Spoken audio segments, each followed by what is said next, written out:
All right. So, thank you, Dr. Franz, for being with me and my students this afternoon. I really appreciate your time. A quick introduction for my students. This is Dr. Jason Franz from the University of North Carolina at Chapel Hill.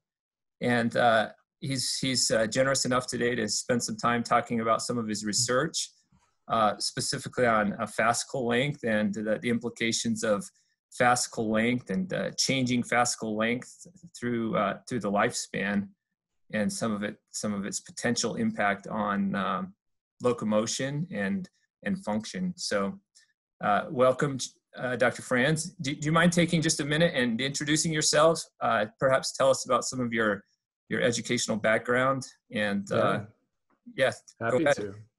And Dr. Seeley, thanks for the introduction. And I'm told I'm the first one of these, so if there's any hiccups, that's why. Yeah, so thanks for the invitation, the introduction. Just go through my academic training. It's a bit of a long journey. I'll try and make it brief. But born in Baltimore, Maryland, I enrolled at Virginia Tech in their engineering, science, and mechanics department, and that's where I got my bachelor's degree. I finished my bachelor's degree and I had no idea what I wanted to do when I grew up. And the easiest thing to do was to stay, right? So I stayed and I got my master's degree in engineering mechanics with a specialty in biomechanics there. And I finished my master's degree and I still didn't know what I wanted to do when I grew up. But just up the road from Virginia Tech, a competing school at the University of Virginia, had an opening for a research engineer in their Department of Physical Medicine and Rehabilitation in their School of Medicine, sort of a clinical gait lab, doing biomechanics research, a lot of different application areas, from clinical to sports. And, I was there for 3 years. And it was there that I really knew that this was something that I wanted to do day in and day out. I started having my own questions for science, and the only way that I was going to be able to tackle some of those big questions that I was having was to go back and get my PhD. So I went to the University of Colorado for my PhD in the Department of Integrative Physiology, and there worked with Professor Roger Crom, one of the world's leading experimentalists in biomechanics research, and did my dissertation research on aging and gait. And after that, having trained as an experimentalist for a number of years, went on to do a postdoctoral fellowship where I started learning some musculoskeletal modeling and ultrasound imaging, just adding tools to my toolbox to try and answer questions in a way that other people, look at questions in a new light. And in 2015, July of 2015, I joined the Joint Department of Biomedical Engineering at the University of North Carolina. It also spans NC State as well. It's a rather unique program spanning both schools. And as of 2 days ago, I'm now an associate professor there in the same department. So that's my academic journey. Very good. Thank you very much. And I did notice your promotion on your CV, so congratulations. It's very recent. I got new IDs yesterday afternoon. Not surprising to me, but pleasant, I'm sure, to you all the same. So, yes. Can I ask a follow-up question, Dr. Franz? If you go over your CV, I noticed that you've had from start to current high quality advisors. I mean, your list of advisors is really a who's who in the biomechanical world. Starting, I noticed Dr. Granata, then Dr. Crom, then Dr. Thielen. How have you been able to link up with such successful mentors? Any secrets there? Because I think mentors are key, right? They're important. So do you have any secret you could share with the students? I absolutely agree with you. And for your students in the classroom, it's hard to look at your professors and distinguish them as the preeminent leaders that they may be in their fields. And so, when I was at Virginia Tech and I had the opportunity to work in the lab of Kevin Granata, it never dawned on me the impact he would have on my life and my career. Many of your students might not know that he passed away as part of the tragic shootings at Virginia Tech. But it wasn't just that impact on my life, but just his reputation as a science. A lot of students I never dreamed. Now, I can't agree any more. The having terrific mentors in science, in any field that you might go into is one of the most important things. And I have to say that most of it has been luck. Along the way, the next mentor was usually, those meetings were helped by the current mentor. It's just everything fell into place, probably starting with Dr. Kevin Granata, and then Casey Kerrigan at the University of Virginia. She was and still is a powerhouse in the field of physical medicine and rehab. And it was just a matter of those mentors being mentors more than supervisors, and investing in the professional development of a young scientist and making sure that those connections were made. And I think that, if you're vocal with your needs as you go through your academic training and beyond, you're bound to link up with the people that are going to put you in the right place. Hey, great.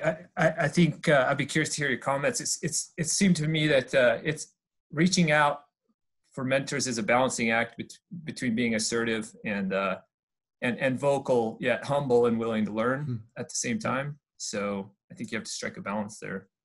I agree.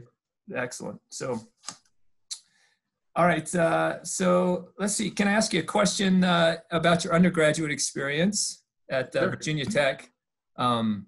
Is there anything that you would? Well, it's a two-part question, really. Anything that you did that you look back and you think, "Gosh, I'm really glad I did that as an undergraduate student," or on the other side of the coin, anything you wish you would have done differently as an undergraduate student that would have facilitated your career even more so? Yeah, I think what you struck on there at the end, I mean, you can look at somebody's resume, your CV, you can look at their social media presence, and I admit, you can get a completely misleading picture of the path that person took. Thinking about things that I did as an undergrad that I would absolutely do again, that were incredible experiences. One was deciding to do my senior design project in the lab of Kevin Granata. That was life-changing. Another was, there was just this summer course, two-part course taught by a current professor in biomechanics at Virginia Tech, Dr. Mike Madigan, where we just, we went into the hospitals in Roanoke and Blacksburg and Christiansburg, the surrounding areas near Virginia Tech, and we just did needs assessments. We met with the clinicians. It was a biomedical engineering course, and I found that to be incredibly insightful. We as scientists, we have a pretty narrow toolbox, a narrow viewpoint, and we can often come up with solutions, but without identifying important problems, it's hard to know where to apply those tools. I mean, as far as things that I would do differently, things that I'm passionate about now, large part due to the fact that I was a first generation college student.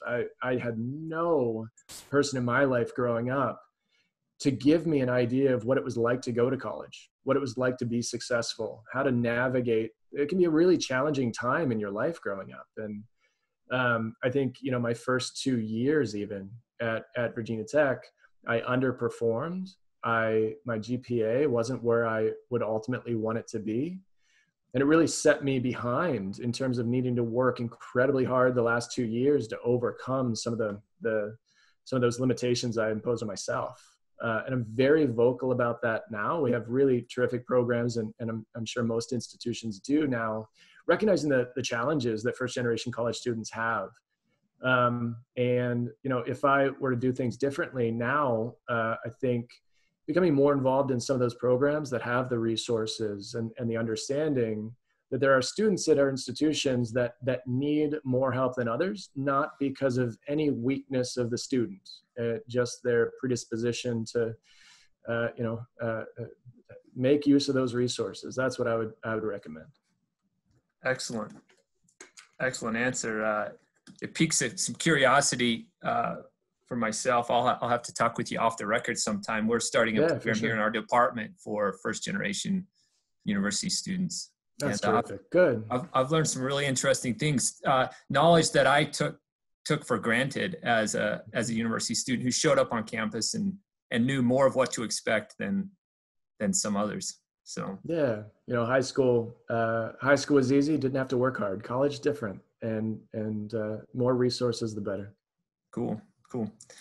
Well, one thing I hope that my students gain from these interviews is, if one of them was to pick up your CV here and they look at all these accomplishments, they might be tempted to think that, this guy is a genius. He showed up on day one of his undergraduate experience. He knew exactly what he wanted to do and where he wanted to do it. And sometimes we get this, often we get this inaccurate perception of the circuitous career path that one may have taken, the mistakes one makes along the way.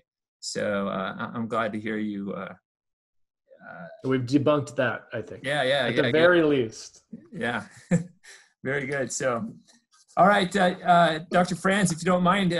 So part of the requirements of this kinesiology and biomechanics course that my students will be enrolled in is to read some of the scientific literature, and we've picked an article that you were a co-author on, and I've spent some time studying it over the last couple of days. I find it very interesting. I was wondering if you might take just a few minutes and tell us about the article and talk to us about the rationale behind the article, and then briefly about the methods, and then the results, and perhaps most importantly, some of the implications of the results would be great. Yeah, I'd be happy to. And if you've been studying it the last 3 days, you may know it better than I do, Dr. Seeley. I doubt that. If you'll bear with me here, I'm going to go ahead and share my screen. And Dr. Seeley, if you could confirm that you're seeing that now. Yes, looks great. Super. And the students will have to forgive me. I'm going to look over here. I've got this slide on my main monitor here, so I'll be looking off camera. But this, a snapshot of who we are and how the paper that you read fits into the scope of the work that we try to do. I direct the Applied Biomechanics Lab, and we leverage a lot of techniques to do one thing in particular, and that is, to understand and mitigate the loss of walking performance as we grow older, and the high risk of falls in our aging population. Aging research in general is a really good career choice. I mean, I have personal reasons why I got involved in aging research. But as far as, the scientific scope of the work, it's one thing that we're all going to succumb to getting older. And, most of the pathologies you can think of become more prevalent with age. It's a great sort of place to start if you want to have flexibility and freedom in the applications of your research eventually. 3 areas of research you can see here. The paper you read really fits into this first one, and that is our mechanistic and translational use of imaging, and we'll talk a bit about that in a moment. We do a lot of biofeedback to optimize gait retraining and rehabilitation in a number of different populations. And then a whole arm of our research that's really ramping up again here recently is virtual reality for diagnostics and rehabilitation to prevent falls. So within that,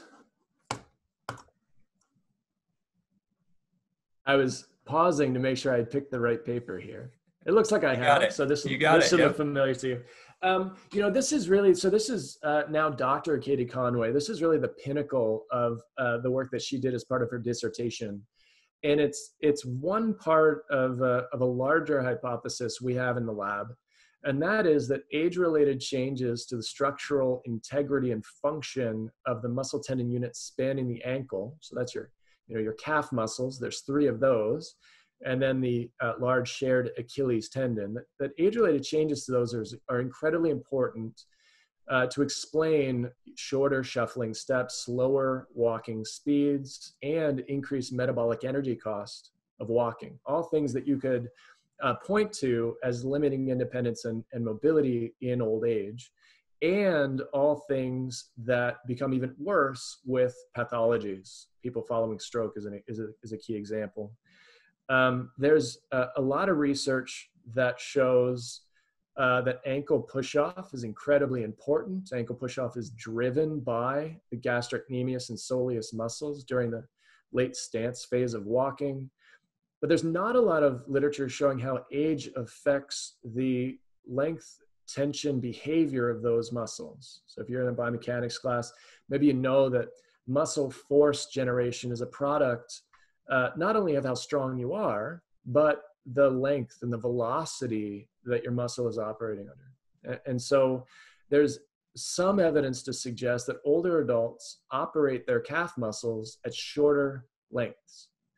And if you move left on that length tension curve, you can imagine the force generating capacity of those muscles goes down independent of activation.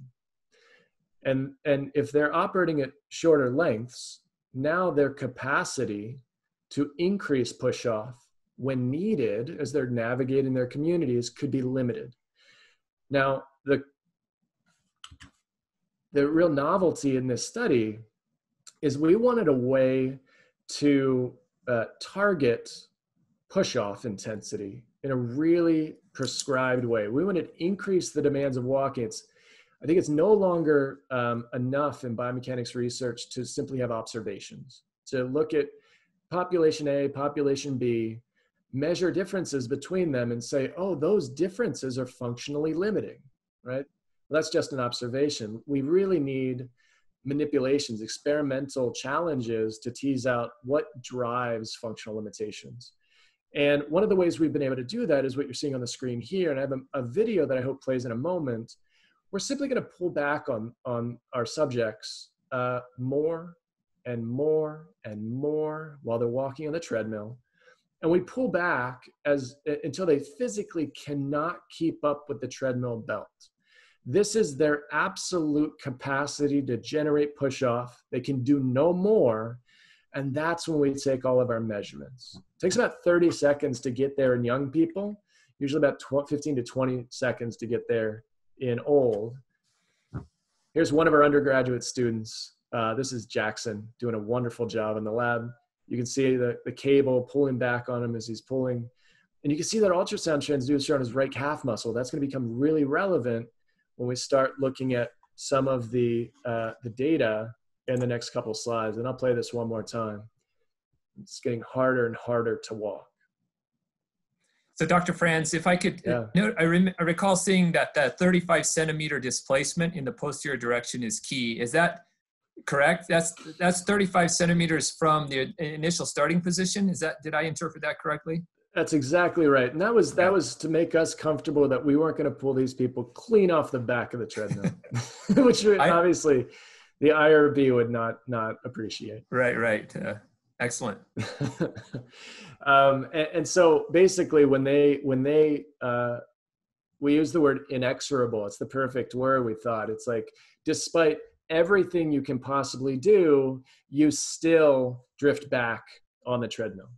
I have to confess quickly, when I read the article, I had to look up inexorable to remind myself of what it meant. And we used a thesaurus because we don't know everything either.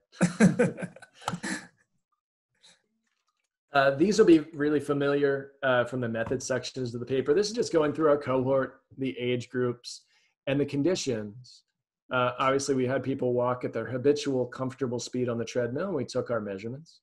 We had them walk as fast as they possibly could on the treadmill. I really like this paradigm in aging research to tax the system and really see if things emerge that you could interpret as functionally limiting. But then at their preferred speed, we also did this maximum ramp condition where we pulled back as much as they could sustain. And while they were doing that, the treadmill was measuring ground reaction forces, the cameras were measuring movements, and an ultrasound transducer placed on the calf muscle was measuring at about 70 frames per second the length change behavior of the medial gastrocnemius. It's one of the large calf muscles. Here's some data. What you see here on the x-axis is percent gait cycle. So that's going to be 0% at heel strike, and then 100% at the same heel strike, right and right. On the y-axis, we have absolute gastrocnemius fascicle length measured in centimeters, and we're just showing young adults here, but the three conditions that you can see. What I want you to take away from this is that older adults do, like some of the literature had shown, operate at shorter lengths despite all of these different conditions. So they're always, on average, shorter than young adults.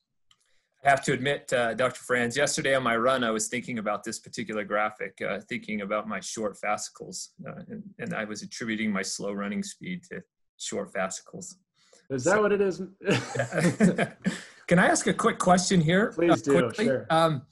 And I know you comment on this in the article, but and my students after this course will be very familiar with the force length curve for skeletal muscle.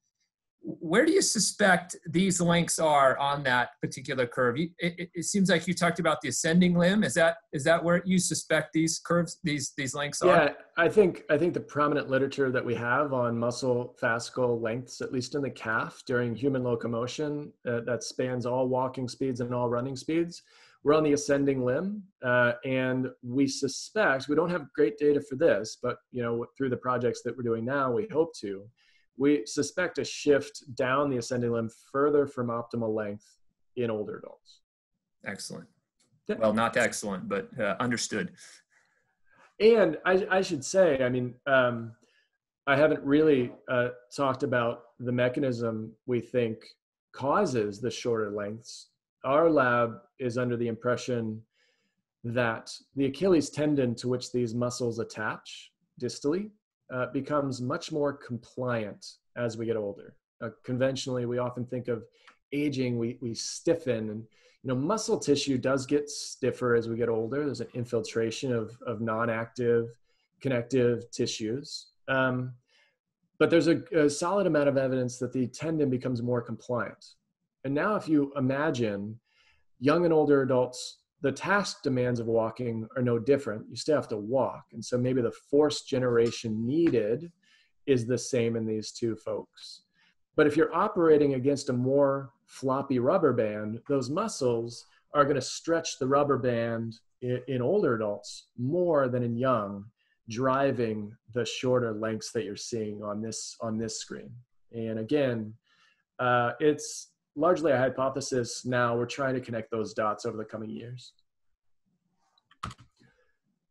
Another thing, if we sort of normalize the same data you just saw, so that every line starts at 0, and we're going to look at the relative shortening during push-off in young, compared to old, we see less shortening. So not only are they shorter, their capacity to shorten is diminished due to age.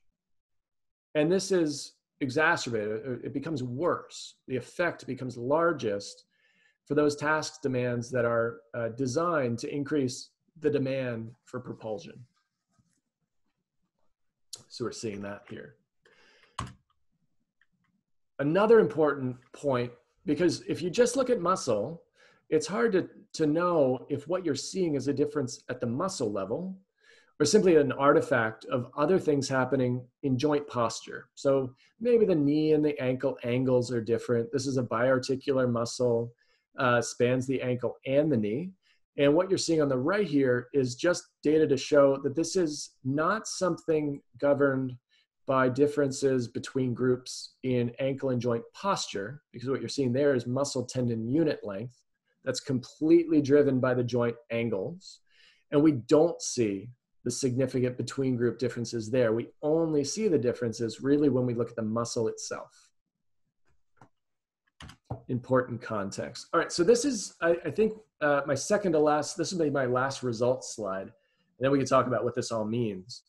On the left, the bar graphs show ramp performance. This is how much force could you accommodate before that 0.35 meter, that would be too far.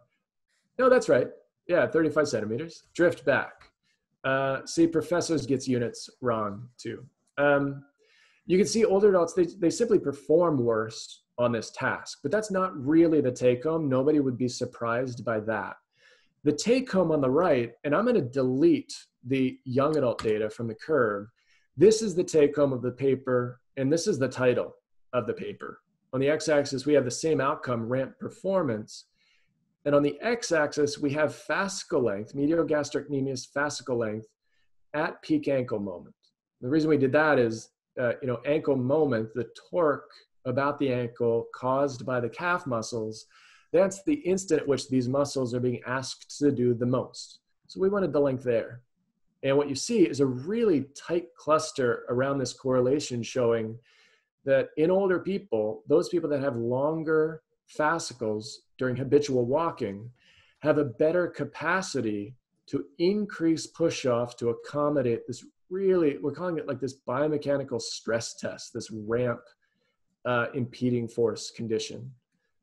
So again, this all goes back to the motivation for the study, this observation that older adults have shorter fascicle lengths, this prediction based on fundamental textbook muscle physiology and length tension behavior, that if they do that, maybe it's going to limit what they can do when tasks demand more. And then a correlation that alludes to the fact that hypothesis is correct. The question, though, that Dr. Seeley was saying at the very beginning, it's like one of the most important things is like, okay, so what? Who cares about that? It's one thing, and this is sort of in our mission statement, it's one thing to understand mechanisms, but it's altogether more important to leverage newfound understanding to make a difference. And we're still very early on in all of this so what research. But I'll speak to one example on the right.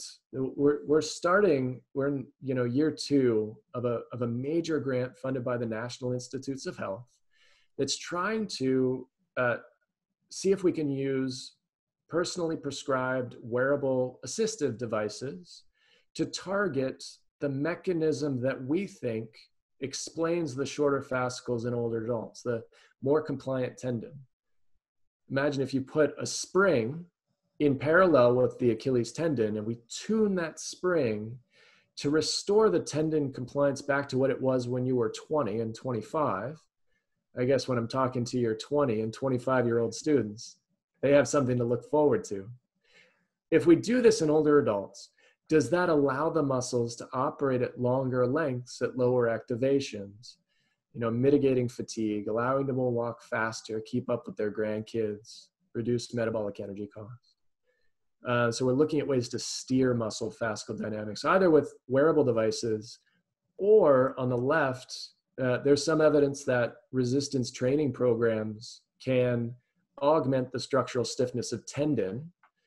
And if we can increase the Achilles tendon stiffness by resistance training, then maybe that would also let those muscles operate at longer lengths and allow them to do more with what they have. And so that's sort of where we're going from here with those data. Very cool. Very cool. Dr. Franz, did you collect any physical activity? This is the exercise scientist in me now. Did you collect any physical activity data with your small group of subjects? And did you look for relationships between physical activity level and fascicle length? And this is the engineer in me. No. No, this is it. No, it's a really important question, and we did a follow-up intervention study in a lot of these people, and in that study we did capture a lot of physical activity measurements. Something that we've been including in all of our studies now is 6-minute walk distance. I find that to be such an incredible benchmark of walking performance. There's everything that biomechanics, physiology, metabolism, it all plays in to how far can you walk when you try and walk as far as you can in 6 minutes. And so we're doing a lot of those measurements now too. You mentioned some of the future other interviews that you might be doing with other faculty, and at least some of those folks are interested in masters athletes and older runners. And we have talked with some of those folks about doing some collaborative studies where we combine ultrasound measurements with trained and untrained athletes that happen to be older, and see if anything sort of trickles out of that. That's very cool. We'll have to talk more about this off the record as well. Each year, some of us in our department go down to the Huntsman Senior World Games in St. George, Utah, where there are tens of thousands of masters athletes. And my colleague, Wayne Johnson, is taking ultrasound measures of those individuals down there. We need to get you and him together. That's just a mother load of data from older individuals. Wild. So yeah, that's very wild. Cool stuff. Well, thank you so much for describing that experiment. I think it's fascinating. Like I said, I was thinking about it during my run.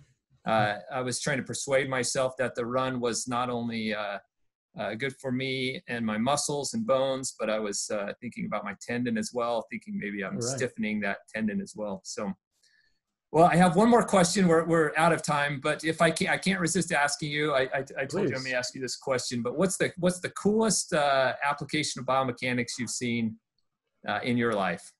Just wow us here at the very end. Anything that just stood out to you as being completely fascinating? Well, I want to make sure that the students sort of appreciate this. I do have an answer for you. Okay. I have two, in fact. But I also want to make sure that the students get the appreciation that, you know, biomechanics as a field isn't just sports, isn't just prosthetics or exoskeletons, isn't just humans, right? What really, when you think of the coolest applications, for me, it's just the sheer diversity of study that comes out of the field of biomechanics. And whether it's sort of comparative biomechanics, cardiovascular fluid mechanics, there's just so much under the umbrella of biomechanics. And I want to make sure that students come away with an appreciation, not to pigeonhole biomechanics into what they think they know it is, and really have an open mind for what it could be. Because there's a lot of people across the world that self-identify as biomechanists that are doing work that would blow your mind, because it's not in one of those classic silos that we usually attribute to. But I have two, and I'm going to go with some more recent ones, the comparative biomechanics. So Sheila Paddock at Duke University, she does these studies of high acceleration impacts in mantis shrimp. And her story is fascinating. She did an NPR interview. Her research was called out by the US government as an example of wasteful spending. She got to go to the Capitol and present a poster on her research. And only after seeing the science and how understanding high impact forces from mantis shrimp can be used to design next generation armor on the battlefield do the people say, oh, maybe that is worthwhile. She speaks to the science of discovery as an important feature in and of itself. So I would encourage you to find that NPR video. It's very short. Excellent. It's only a 3-minute interview. Excellent. And then another one is some work coming out of Australia now and other places, real-time musculoskeletal modeling and simulation. The idea that in real time, we can, with some level of reliability, estimate the internal loads. This is in humans now, but you could imagine it for any terrestrial animal, modeling and estimating internal tendon loads, internal muscle excitations and muscle forces. The application areas are tremendous. That's for, perhaps rehabilitation, things like that, biofeedback paradigms, but things that would take weeks and months to simulate even as recently as 10 years ago. Now to think you might be able to do that at 50 Hertz in real time is just incredible. And also another real-time application. I'm loving all the new neural network and artificial intelligence in biomechanics research, near and dear to my heart, and the work that we just talked about, using neural networks for real-time ultrasound imaging processing. So you can talk about steering muscle fascicle to improve performance. If you could have some insight into fascicle length behavior instantaneously in order to provide, to drive a device to assist, to provide the person for therapeutics and biofeedback. So yeah, there's computational power now is just absolutely incredible. Very cool. Very cool. Well, thanks for answering that last fun question. I appreciate it. And Yeah. I really do appreciate your time today. Dr. Franz indicated that this is the first lecture, although it's not the first interview. It's not the first interview the students will see in the semester, but frankly, I hope that all of the interviews go this well. It's been a blast talking with you, and I really appreciate your time. So, and I enjoyed it as well. Thanks.